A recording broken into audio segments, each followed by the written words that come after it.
നമ്മുടെ ആത്മാവിൻ്റെ യഥാർത്ഥ ലക്ഷ്യം എന്താണെന്ന് എപ്പോഴെങ്കിലും ആരെങ്കിലും ഒരു നിമിഷം ചിന്തിച്ചിട്ടുണ്ടോ? അതോ വെറുതെ ജീവിച്ച് തീർക്കുകയാണോ? അതോ ആ ഉള്ളിലെ ആ തീജ്വാല നമ്മൾ പടർത്തുകയാണ് ചെയ്യുന്നത്? കാരണം നമ്മളിൽ പലരും ഇന്ന് ജീവിക്കുന്നുണ്ട്, പക്ഷേ ഉണ്ടല്ലോ അവരുടെ ഉള്ളിൽ വല്ലാത്തൊരു ശൂന്യത അനുഭവപ്പെടുന്നുണ്ട്. അതായത് വേറൊന്നുമല്ല, സ്വന്തം സ്വപ്നങ്ങളും ആഗ്രഹങ്ങളും മാറ്റിവെച്ച് മറ്റുള്ളവർക്ക് വേണ്ടി ജീവിക്കുന്ന ഈ ഒരു നിൽപ്പാണ് നമ്മുടെ ജീവിതത്തിലെ ഏറ്റവും വലിയ തോൽവി അല്ലെങ്കിൽ ഏറ്റവും വലിയ പരാജയമെന്ന് നമുക്ക് വേണം പറയാം.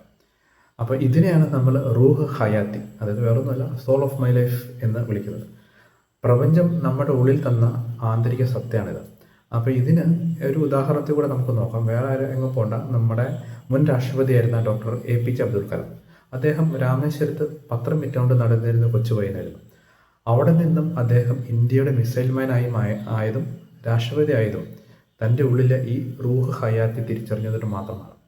ദാരിദ്ര്യവും പ്രതിസന്ധികളും മുന്നിൽ കണ്ടപ്പോഴും അല്ലെങ്കിൽ മുന്നിൽ വന്ന് നിന്നപ്പോഴും അദ്ദേഹത്തിൻ്റെ ആത്മാവിൻ്റെ ആഗ്രഹം അദ്ദേഹം കൈവിട്ടില്ല.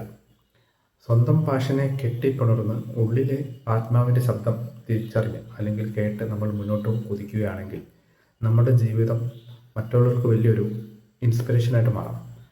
അതുകൊണ്ട് നമ്മൾ ഏത് പൊടിമുടിനെയും അല്ലെങ്കിൽ ഏത് പ്രതിസന്ധിനെയും നമുക്ക് നിഷ്പ്രയാസം കീഴടക്കാനും പറ്റും. സോ വെറുതെ ജീവിച്ച് തീർക്കരുത്. ഇന്ന് തന്നെ നമ്മുടെ ഉള്ളിലെ ആ റൂഹ് ഹയാത്തിനെ ഉണർത്തുക. Live with purpose. ഓക്കെ.